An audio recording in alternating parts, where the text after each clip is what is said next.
Shri PK. Mishra ji, कर्मयोगी भारत के chairman Shri S. Ramadorai जी, capacity building commission की chairperson S. Radha Chauhan जी, अन्य महानुभाव, देवी और सज्जनों, कर्मयोगी साधना सप्ताह के इस आयोजन के लिए आप सभी को बहुत बहुत शुभकामनाएं। 21वीं सदी के इस कालखंड में तेजी से बदलती व्यवस्थाएं, तेजी से बदलती दुनिया और उनके बीच उसी रफ्तार से आगे बढ़ता हमारा भारत, इसके लिए पब्लिक सर्विस को समय के अनुरूप निरंतर अपडेट करना जरूरी है। कर्मयोगी साधना सप्ताह उसी प्रयास की एक अहम कड़ी है। आप सभी परिचित हैं, आज गवर्नेंस के जिस सिद्धांत को लेकर हम आगे बढ़ रहे हैं उसका मूल मंत्र है नागरिक देवो भव। इस मंत्र में समाहित भावना के साथ आज पब्लिक सर्विस को ज्यादा कैपेबल, नागरिकों के लिए ज्यादा सेंसिटिव बनाने पर फोकस किया जा रहा है। अब शासन को सिटीजन सेंट्रिक बनाकर एक नई पहचान दी जा रही है। साथियों, सफलता का एक बड़ा सिद्धांत यह भी है कि दूसरों की लकीर छोटी करने के बजाय अपनी लकीर बड़ी करो। हमारे देश में आजादी के बाद से कई तरह संस्थाएं अलग अलग फोकस के साथ काम कर रही थी, लेकिन आवश्यकता थी एक ऐसी संस्था की जिसका फोकस कैपेसिटी बिल्डिंग हो, जो सरकार में काम करने वाले हर कर्मचारी, हर कर्मयोगी का सामर्थ्य बढ़ाए। इसी सोच ने कैपेसिटी बिल्डिंग कमीशन सीबीसी को जन्म दिया। आज सीबीसी के स्थापना दिवस पर ये नई शुरुआत और आई गॉट मिशन कर्मयोगी की सफल भूमिका हमारे प्रयासों को कई गुना ऊर्जा दे रही है। मुझे विश्वास है इन प्रयासों से हम आधुनिक, सक्षम, समर्पित और संवेदनशील कर्मयोगी की टीम बनाने में सफल होंगे। साथियों, कुछ सप्ताह पहले जब सेवा तीर्थ का लोकार्पण हो रहा था, तब भी मैंने आपके समक्ष विस्तार से विकसित भारत के संकल्प की चर्चा की थी। इस लक्ष्य की प्राप्ति के लिए हमें फास्ट इकोनॉमिक ग्रोथ चाहिए, आधुनिक इंफ्रास्ट्रक्चर और टेक्नोलॉजी चाहिए। हमें देश में बड़ी संख्या में स्किल्ड वर्कफोर्स तैयार करने होंगे और इन लक्ष्यों की सफलता में हमारे पब्लिक इंस्टीट्यूशंस और पब्लिक सर्वेंट्स की भूमिका बहुत अहम है। हम सभी देख रहे हैं, महसूस भी कर रहे हैं कि आज का भारत कितना आकांक्षी है, एस्पिरेशनल है। हर देशवासी के पास उसके अपने सपने हैं, अपने लक्ष्य हैं और हम सभी पर उन सपनों को पूरा करने के लिए ज्यादा से ज्यादा सपोर्ट का दायित्व है। हमारी गवर्नेंस ऐसी हो कि देश के नागरिकों की ease of living, quality of life दिनों दिन बेहतर होनी चाहिए। यही हमारी कसौटी है और इसके लिए आपको हर दिन नया सीखने की जरूरत है। आपको कर्मयोगी की भावना में खुद को ढालने की जरूरत है। साथियों, जब हम प्रशासनिक सेवाओं में सुधार और बदलाव की बात करते हैं तो उसका एक आशय है पब्लिक सर्वेंट्स के व्यवहार में बदलाव। ये बात हम सब जानते हैं कि पुरानी व्यवस्था में जोर अधिकारी होने पर ज्यादा होता था, लेकिन आज देश का जोर कर्तव्य भावना पर ज्यादा है। पद नहीं, कार्य का महत्व बढ़े। संविधान भी हमारे कर्तव्यों से ही हमें अधिकार प्रदान करता है। हर फैसले से पहले जब आप ये सोचेंगे कि आपकी ड्यूटी क्या कहती है, तो आपके फैसलों का इंपैक्ट अपने आप कई गुना बढ़ जाएगा। और मैं आपसे एक बार फिर दोहराऊंगा, हमें हमारे वर्तमान प्रयासों को भविष्य के एक बड़े कैनवास पर देखना चाहिए। 2047 विकसित भारत, यही कैनवास है हमारा, यही लक्ष्य है।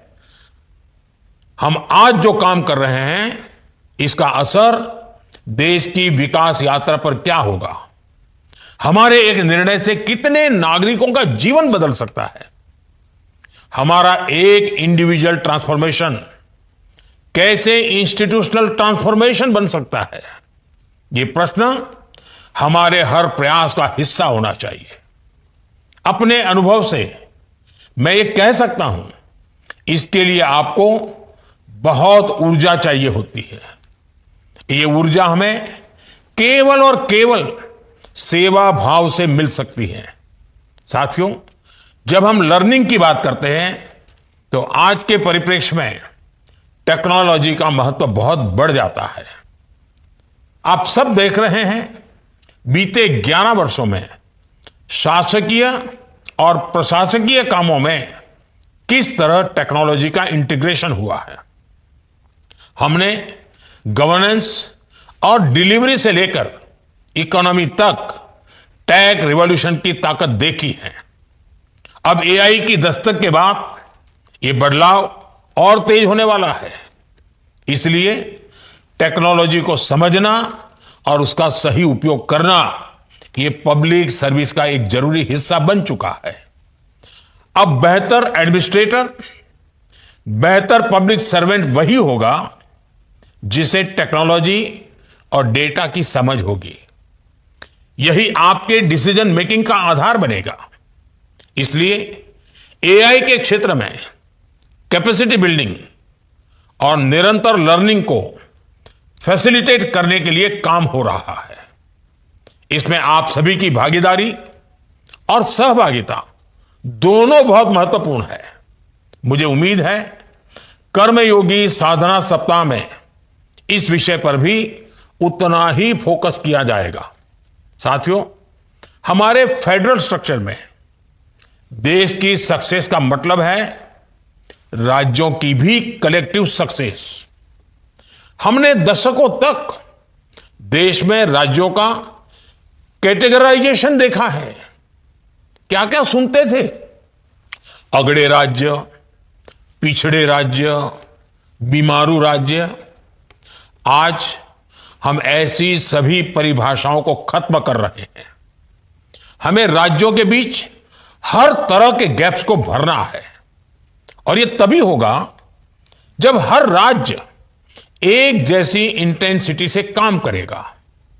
हमें साइलोस को तोड़ना है। हमें बेहतर कोऑर्डिनेशन और शेयर्ड अंडरस्टैंडिंग के साथ आगे बढ़ना होगा। इसके लिए हमें होल ऑफ गवर्नमेंट अप्रोच की जरूरत है।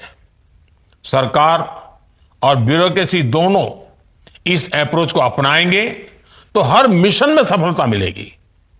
साधना सप्ताह के द्वारा यही सुनिश्चित करने का प्रयास किया गया है। साथियों, हमें हमेशा यह याद रखना चाहिए, सामान्य मानवीय के लिए स्थानीय ऑफिस ही सरकार का चेहरा होता है। आपकी कार्यशैली, आपका व्यवहार, इससे ही लोकतंत्र और संवैधानिक व्यवस्थाओं में नागरिकों का भरोसा तय होता है। इसलिए हम जो भी करें, जिस भी स्तर पर करें, हमें उस भरोसे को संभाल कर रखना है। मैं एक बार फिर कैपेसिटी बिल्डिंग कमीशन की पूरी टीम को बधाई देता हूं। मुझे विश्वास है कि कर्मयोगी साथ सबसे पहला काम जुबिन गर्ग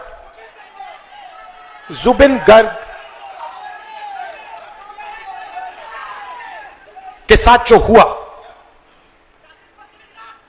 उस पर कार्रवाई और जस्टिस फॉर जुबिन गर्ग, और 100 दिन के अंदर justice for Zubeen Garg, number 1। Number 2, unconditional monthly cash transfer, हर महिला के बैंक अकाउंट में हर महीने अनकंडीशनल पैसा।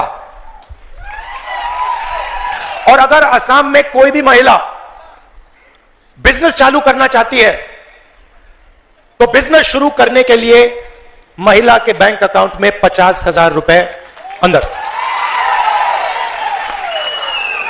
दूसरा काम जमीन का, 10 लाख जो इंडिजिनस लोग हैं, यहां पे आपका भी पोस्टर लगा हुआ है, आपका जो एक सोनिया पट्टा है उसको हम मियादी पट्टा में बदलने जा रहे हैं। 10 लाख लोगों को परमानेंट पट्टा कांग्रेस पार्टी की सरकार देने वाली है। ये आपके चीफ मिनिस्टर आपकी जमीन छीनते हैं, हम 10 लाख लोगों को जमीन का परमानेंट अधिकार देने जा रहे हैं।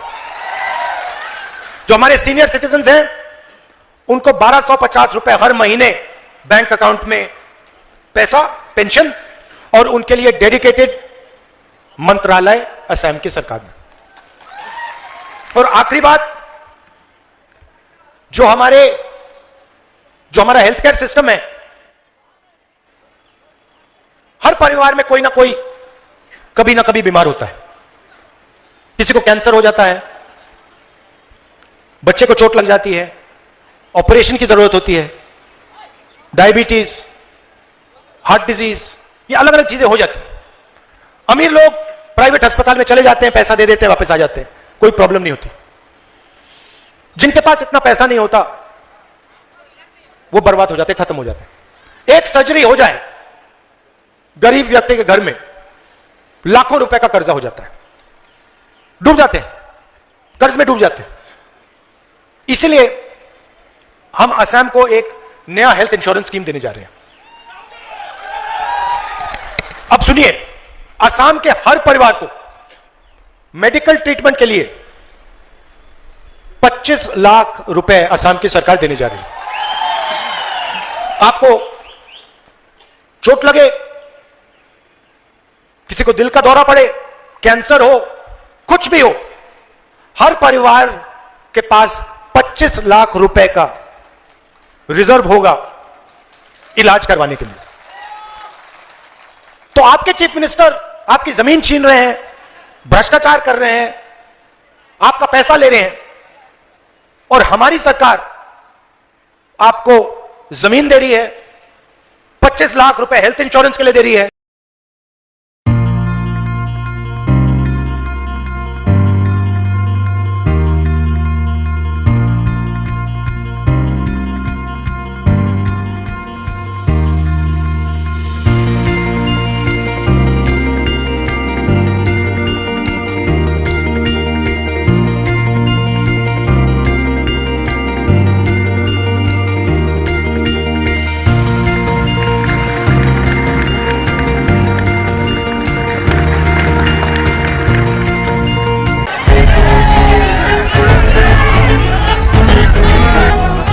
मैं केरलम की ताकत को देख रहा हूं। अभी जहां हमारा हेलीकॉप्टर लैंड हुआ, हेलीपैड से मैं यहां तक आया, जितने लोग यहां है ना, उससे ज्यादा लोग रोड शो में वहां खड़े थे।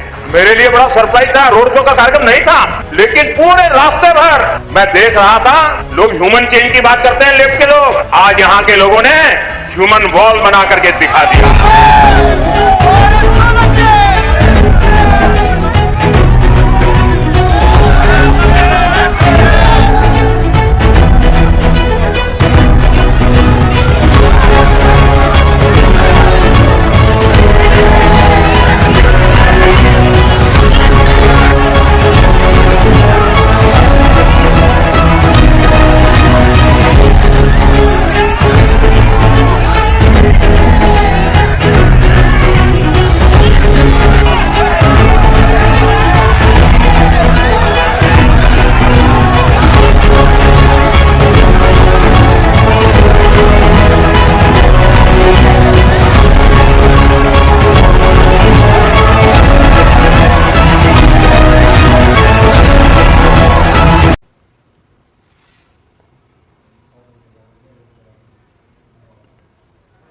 प्रधानमंत्री नरेंद्र मोदी, आप जो तस्वीरें देख रहे हैं तिरुवनंतपुरम से, केरल की राजधानी से, केरलम की राजधानी से, जहां प्रधानमंत्री नरेंद्र मोदी रोड शो के लिए पहुंच गए। आज प्रधानमंत्री नरेंद्र मोदी चुनाव प्रचार के सिलसिले में केरलम में हैं।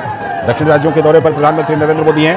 जैसा आप जानते हैं कि दक्षिण में 2 राज्य और 1 केंद्र शासित प्रदेश में विधानसभा चुनाव हो रहे हैं। एक तो केरलम, दूसरा तमिलनाडु और तीसरा जो केंद्र शासित प्रदेश पुडुचेरी है, वहां पर विधानसभा चुनाव हो रहे हैं। तो दक्षिण के दौरे पर प्रधानमंत्री नरेंद्र मोदी और इसी सिलसिले में केरलम की राजधानी में प्रधानमंत्री नरेंद्र मोदी इस समय रोड शो कर रहे हैं। प्रधानमंत्री नरेंद्र मोदी का विधानसभा के लिए यह चुनाव प्रचार अभियान जारी है।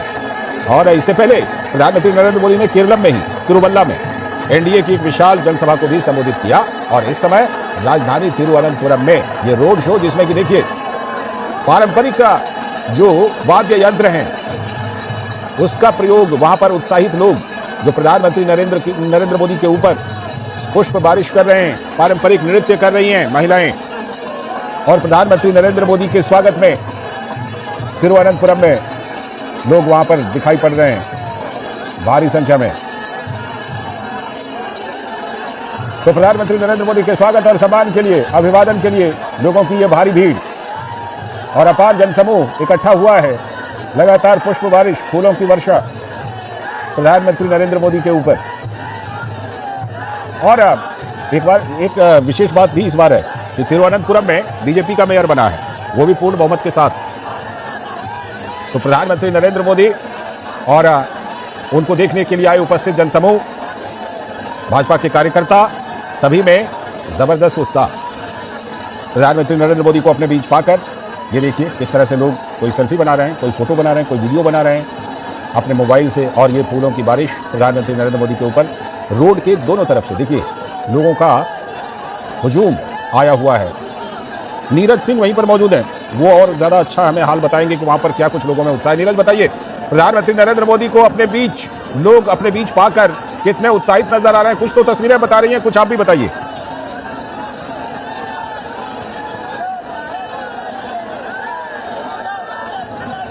नीरज, आप तक आवाज आ रही है?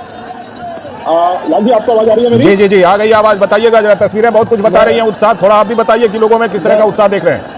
देखिए, मैं बिल्कुल वही बता रहा था कि प्रधानमंत्री का स्वागत केरलम की जो परंपरा है, जो संस्कृति है, उसी के आधार पर शुरू किया गया है। आप देखें कि कथकली आपको दिखाई देगी, मोहिनी अट्टम यहाँ पर दिखाई देगा, कय्यम आपको दिखाई देगा जो देवताओं के सामने नृत्य किया जाता है, कलारी पट्टू के दृश्य आपको यहाँ पर दिखाई देंगे।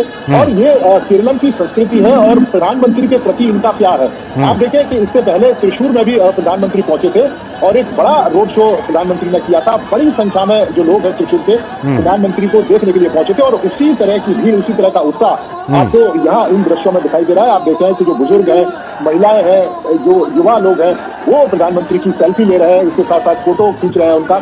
और लगातार फूलों की जो बारिश है इस तरीके से इनके ऊपर की जा रही है। तो ये बताता है कि भारतीय जनता पार्टी केरल में किस विश्वास के साथ लोगों के बीच में है। हमको पता है कि केरल की राजनीति लाल जी हमेशा से यूडीएफ और एलडीएफ के बीच में रही है और भारतीय जनता पार्टी ने कभी भी आप देखें तो उतनी बड़ी स्थिति में पकड़ नहीं बनाई। लेकिन अब पिछले कुछ एक सालों में देखें तो भारतीय जनता पार्टी अब केरलम के अंदर एक बड़ी शक्ति के रूप में उभरी है। आप देखें कि पहली बार त्रिशूर में लोकसभा की सीट जीती। अभी आप जिक्र कर रहे थे तिरुवनंतपुरम में जहाँ 101 नगर पालिका की सीटें थी, उसमें से 50 सीटों पर भारतीय जनता पार्टी ने अपनी विजय पताका फहराई और जो मेयर है वो अपना बनाया। तो ये बड़ी बात है, ये कोई छोटी उपलब्धि नहीं है। आप देखें 2011 में मात्र 6% के आसपास वोटिंग रहती थी, भारतीय जनता पार्टी को वोट मिलता था, लेकिन 2024 में 18% बढ़ के हुआ और 2026 में लक्ष्य रखा गया है 25%। और ये लक्ष्य कोई ऐसे ही नहीं रखा गया है। आप देखें कि प्रधानमंत्री की लोकप्रियता, प्रधानमंत्री जिस तरीके से जनता से कनेक्ट करते हैं, जनता से सीधा संवाद करते हैं। अभी थोड़ी देर पहले ही प्रधानमंत्री केरलम में एक रैली को संबोधित करके आए थे, महिलाओं के आरक्षण की उन्होंने बात की थी और ये कहा था कि 2029 में महिलाओं के आरक्षण के लिए तमाम पॉलिटिकल पार्टियों को एक होना चाहिए। तो महिलाओं के प्रति एक विशेष तरह का लगाव रहता है। महिला सशक्तिकरण के लिए प्रधानमंत्री हमेशा से, आपने देखा है कि वो हमेशा से प्रयासरत रहते हैं और यही कारण है कि बड़ी संख्या में जो महिलाएं हैं वो आपको इस रोड शो में प्रधानमंत्री को देखने के लिए यहाँ पर उमड़ पड़ी है। तो ये बताता है कि प्रधानमंत्री को लेकर एक विशेष तरह का लगाव केरल के लोगों के बीच में। बिल्कुल, ये तो बिल्कुल तस्वीरों में भी नीरज दिखाई पड़ रहा है। प्रधानमंत्री ने कुछ बड़ी बातें कही आज, इससे पहले जब तिरुवल्ला में थे, प्रधानमंत्री ने कहा कि एलडीएफ और यूडीएफ ये दोनों अब केरल के विकास में बाधा बन रहे हैं। ऐसे में उन्होंने एनडीए के लिए वोट मांगा और कहा कि एनडीए जो है वो डबल इंजन की सरकार जब बनेगी तो केरल में और अच्छे से और तेजी से विकास होगा। किन किन मुद्दों को प्रमुख रूप से प्रधानमंत्री केरल में प्रचार में उठा रहे हैं नीरज? देखिए, बिल्कुल आप देखें कि भारतीय जनता पार्टी जिस मैनिफेस्टो को लेकर केरल के लोगों के बीच में गई थी और वो एक तरीके से मोदी की गारंटी है। जब प्रधानमंत्री इस बात का जिक्र करते हैं कि अगर वो जिन बातों को जनता के बीच में बोल रहे हैं, उसका मतलब है कि उसको पूरा किया जाएगा। आप देखें कि जो बुजुर्ग महिलाएं, 70 साल से ऊपर की महिलाएं, जरूरतमंद महिलाएं, उनको 3000 रुपए मासिक इस तरीके से जो पेंशन है उसमें वृद्धि की जाएगी, 3000 तक दिया जाएगा। आप देखें कि खाद्य आरोग्य सुरक्षा कार्ड अगर सरकार बनती है तो महिलाओं को दिया जाएगा, जिसमें 2500 रुपए का रिचार्ज होगा और गरीब महिलाएं दवा भी ले सकती है, किराने से सामान भी खरीद सकती है। वो तो एलपीजी सिलेंडर की बात करते हैं साल में 2 बार, एक बार ओणम के समय और एक बार क्रिसमस के समय। आप देखें कि बेहतर स्वास्थ्य की सेवाएं यहाँ उपलब्ध हो। एम्स की स्थापना का जो जिक्र है भारतीय जनता पार्टी करती है। हाई स्पीड नेटवर्क रेलवे का किस तरीके से यहाँ पर बनाया जाए, किस तरीके से जो केरलम के उत्तरी केरलम और दक्षिणी केरलम को जोड़ा जाए कनेक्टिविटी के लिहाज से, चाहे रोड कनेक्टिविटी हो या रेल कनेक्टिविटी हो, उस पर फोकस है।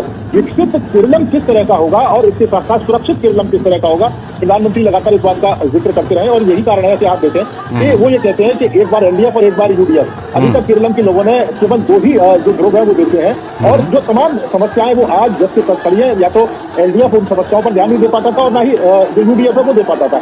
लेकिन तीसरा अब एक जो विकल्प मौजूद है और हमने देखा भी लोगों के बीच में भी है और लोगों के बीच में ही केवल जी आप देखें कि त्रिशूर में जिस तरीके से सीट भारतीय जनता पार्टी ने जीती, आप देखें तिरुवनंतपुरम में जिस तरीके से नगर निगम के चुनावों में एक बढ़त हासिल की है, वोटिंग परसेंटेज हर चुनाव में बढ़ता हुआ आया है। पिछली बार देखें 2021 में तो करीब 12 सीटें ऐसी थी जहाँ पर बहुत नजदीकी मुकाबला था या मुख्य मुकाबले में थी। तो इस बार जो पॉलिटिकल जो विशेषज्ञ है वो भी ये कह रहे हैं कि भारतीय जनता पार्टी एक तीसरी ताकत के रूप में उभर रही है और लोगों के सामने एक विकल्प पेश कर रही है। और प्रधानमंत्री जब ये कहते हैं कि वो विकसित केरलम को एक तरीके से आगे लेके जाएंगे केरलम को और किस तरीके से लेके जाएंगे, डबल इंजन की सरकार यहाँ पर किस तरीके से काम करेगी, उसका पूरा एक रोड मैप है जनता के बीच में पेश करते हैं। तो उसका जो असर है वो दिखाई देता है। हम देखें कि युवाओं को किस तरीके से तिरुवनंतपुरम में जो बात की गई थी आईटी हब के रूप में डेवलप किया जाएगा। आप देखें कि 3 अलग अलग क्षेत्रों को अलग अलग हिसाब से डेवलप करने की बात प्रधानमंत्री भी करते हैं और भारतीय जनता पार्टी भी करती है।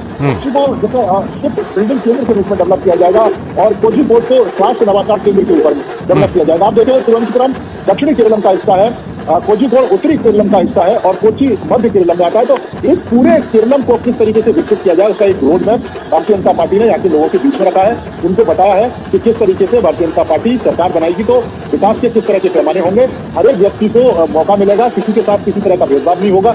आपने देखा भी है कि यहाँ पे वो तमाम मुद्दे, चाहे सबरीवाला के मुद्दे की बात करें कि किस तरीके से बंदरबांट किया गया, सोना चोरी हुआ मंदिर में और जिसमें यूडीएफ और एलडीएफ के तमाम नेताओं के नाम आए, कांग्रेस के जो शीर्ष नेता है उनसे मुलाकात तक का जो फोटो है वो सामने आया और बार बार यही बात है कि प्रधानमंत्री ने तीखा प्रहार किया कि यूडीएफ और एलडीएफ दोनों ही एक सिक्के के पहलू हैं और वो आपकी समस्याओं का समाधान नहीं कर सकते और जो करप्शन का खेल इन्होंने खेला है, भारतीय जनता पार्टी और एनडीए की सरकार आएगी तो इनके खिलाफ सीबीआई जांच की जाएगी और जिन्होंने जो लूटा है वो वापस किया जाएगा, चाहे वो किसी ने भी उस खेल को अंजाम दिया हो। तो ये तमाम बातें हैं और इन पर मुझे लगता है कि जो लोग हैं आप इन दृश्यों में देख सकते हैं रोड शो के माध्यम से कि प्रधानमंत्री और बीजेपी की जो मैनिफेस्टो की गारंटियां हैं उन पर ये विश्वास व्यक्त करते हुए लोग हजारों लाखों की संख्या में खड़े अपने प्रधानमंत्री का दीदार करने के लिए, उनकी एक झलक पाने के लिए। केरलम में जैसा आपने कहा कि देखिए ये बात सही है कि वहां पर एलडीएफ या फिर यूडीएफ इन्हीं की सरकार रही है और ये अपने आप में पिछली बार ऐसा हुआ था कि रिपीट कर गई थी एलडीएफ की सरकार।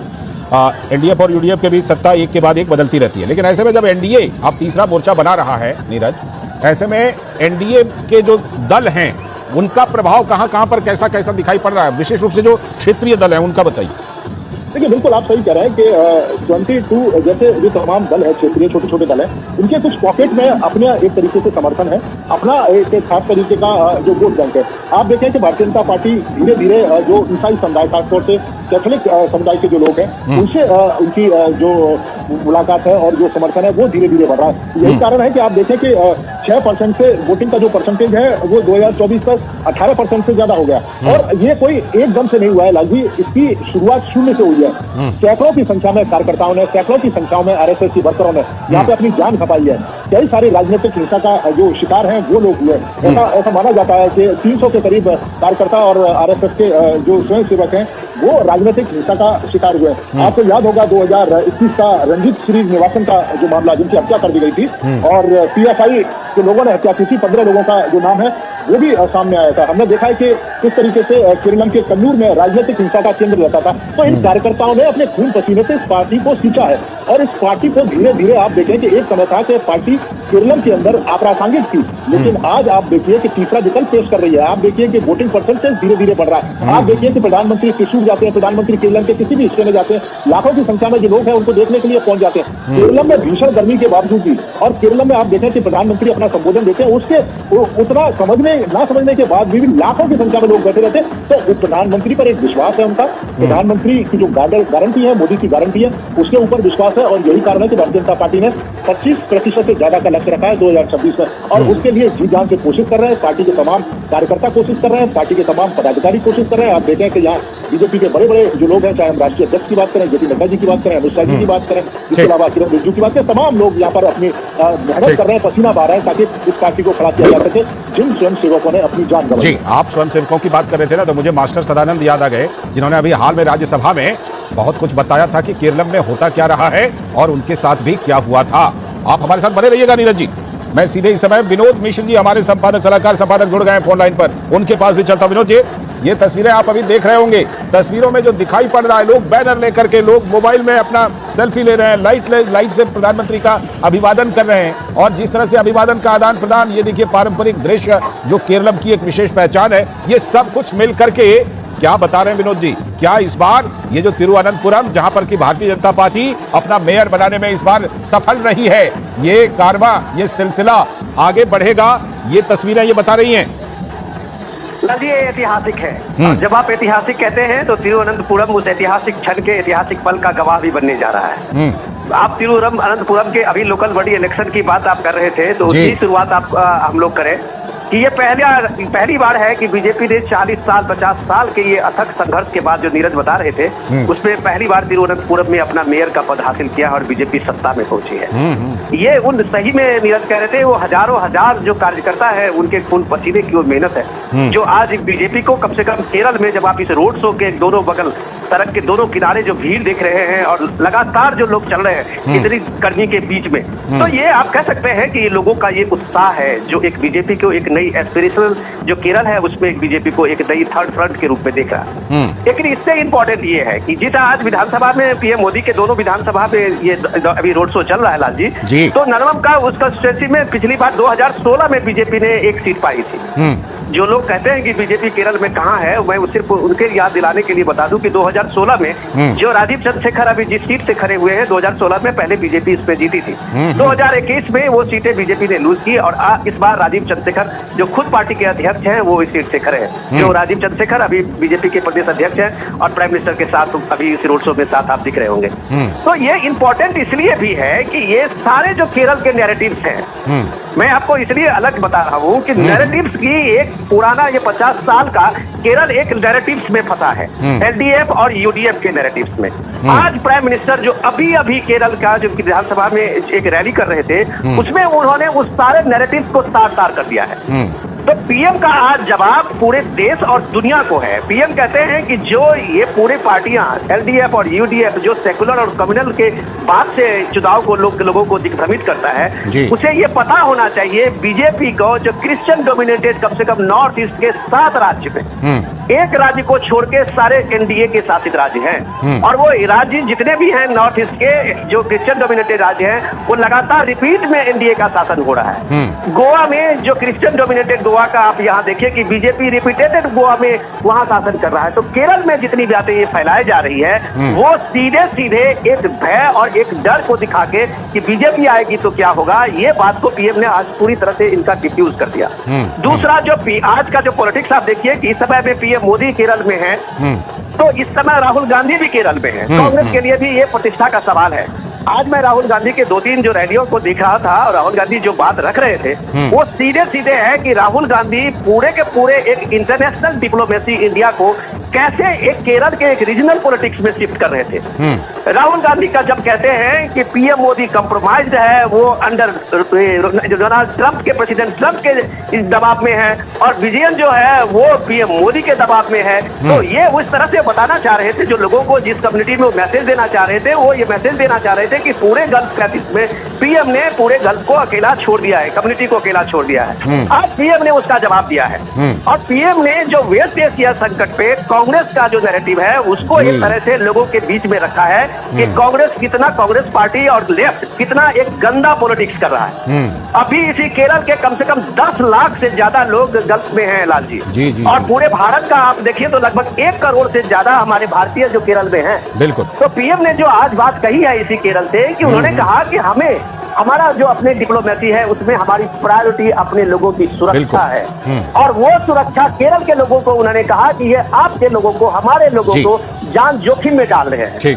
तो आप ये समझिए कि केरल तो एक इमोशनली कनेक्ट करने में पीएम जो लगातार पिछले हफ्ते में हमने देखा त्रिशूर में रोड शो, और आज आप जब देख रहे हैं तिरुवनंतपुरम का रोड शो, तो ये बताता है कि पीएम मोदी किस तरह से वहां के सोसाइटी, वहां के लोगों से सीधा संवाद बनाने में जितने कामयाब अभी भारत के लीडर के रूप में है। शायद ये जो आप कह सकते हैं कि जनता से ये दूसरे को ये मौका नहीं मिला है। बिल्कुल, मैं लौटता हूं आपके पास। नीरज भी हमारे साथ जुड़े हुए हैं, हमारे संवाददाता। नीरज, प्रधानमंत्री नरेंद्र मोदी का पहले तो उनका तिरुवल्ला में उन्होंने जनसभा को संबोधित किया, अभी यहाँ पर रोड शो कर रहे हैं। प्रधानमंत्री नरेंद्र मोदी का केरल में इस बार और क्या क्या चुनावी कार्यक्रम बनाया गया है नीरज, क्योंकि वहां पर 9 अप्रैल को वोटिंग होनी है?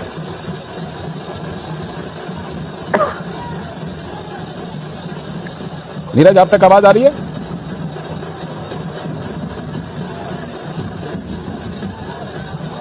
को आवाज आ रही है लाल जी? जी, अब आ गई। बताइए जरा, प्रधानमंत्री नरेंद्र मोदी का और क्या क्या कार्यक्रम है केरल के चुनाव के लिए? देखिए, आज तक की प्रधानमंत्री का जो शेड्यूल है वो आया था लाल जी, हालांकि अभी भी 3 दिन बाकी है, क्योंकि 7 तारीख तक जो प्रचार है वो होगा, और हो सकता है कि प्रधानमंत्री का आगे भी कोई कार्यक्रम लगे, लेकिन आधिकारिक रूप से अभी तक था। कल अमित शाह यहाँ पर पहुंच रहे हैं, वो लगातार जो कैंपेन है वो करेंगे। अभी जैसा कि विनोद जी जिक्र कर रहे थे, 2016 में जो निमम की सीट जीती थी वो राजगोपाल जी थे जिन्होंने जीत हासिल करी थी 2016 में। बिल्कुल बिल्कुल। और मैं आपको बता दूं कि उसके बाद लगातार भारतीय जनता पार्टी के जो तमाम कार्यकर्ता हैं वो केरलम के अलग अलग हिस्सों में, अलग अलग भागों में जाकर अपनी सरकार की नीतियों को बताने में लगे हैं। अपनी सरकार किस तरीके से लोगों की भलाई के लिए काम कर रही है, किस तरीके से महिलाओं के लिए काम कर रही है, युवाओं के लिए किस तरीके से स्टार्टअप और एआई के माध्यम से एक नई बेहतर अपॉर्चुनिटी दी जा रही है। आप देखिए कि एक सबसे बड़ा दुर्भाग्य हम केरलम का कहें कि भारत का पहला टेक्नो पार्क केरलम के अंदर था, वो भी तिरुवनंतपुरम में पहला टेक्नो पार्क, और वहाँ के युवाओं का एक आप ये देखिए कि निराशा देखिए कि बड़ी संख्या में जो युवा हैं वो ये कहते हैं कि हम यहाँ पर उच्च शिक्षा तो प्राप्त कर लेते हैं, लेकिन यहाँ पर जॉब अपॉर्चुनिटी उतनी बढ़िया नहीं है।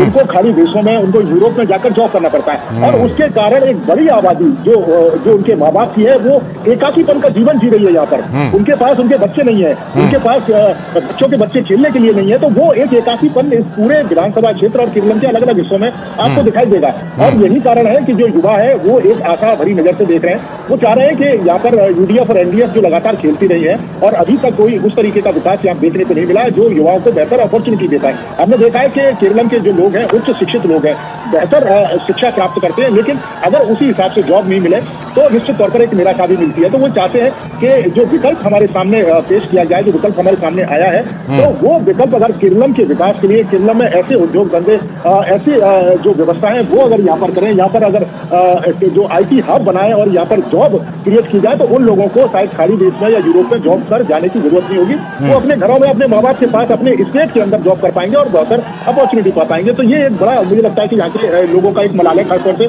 युवाओं का और जो बुजुर्ग लोग हैं। इसके बाद देखें कि बड़ी संख्या में जो सबरीमाला और दूसरे जो धार्मिक संस्थान है, धार्मिक मंदिर है, उनसे बड़ी संख्या में जो लोग जुड़े हुए हैं। जिस तरीके से आप देखें कि यूडीएफ और एलडीएफ का एक राय रहती है इन मंदिरों के बारे में, मंदिरों की धार्मिक परंपराओं के बारे में, उसको लेकर भी लोगों में एक रोष है। आप देखें कि सबरीमाला में जिस तरह का स्टैंड यूडीएफ और एलडीएफ ने लिया, और बड़ी संख्या में आप देखें कि यहाँ के जो खासतौर से हिंदू संप्रदाय के जो लोग थे वो खासे खुश नहीं थे कि जिस तरीके से सरकार जो रुख है वो अपना रही थी। मंदिर के अंदर सोना चोरी हुआ, यूडीएफ और एलडीएफ के जो लोग उसमें शामिल पाए गए और उनको कोई मुकम्मल सजा नहीं दी गई, उनको कोई मुकम्मल एक तरीके से पनिशमेंट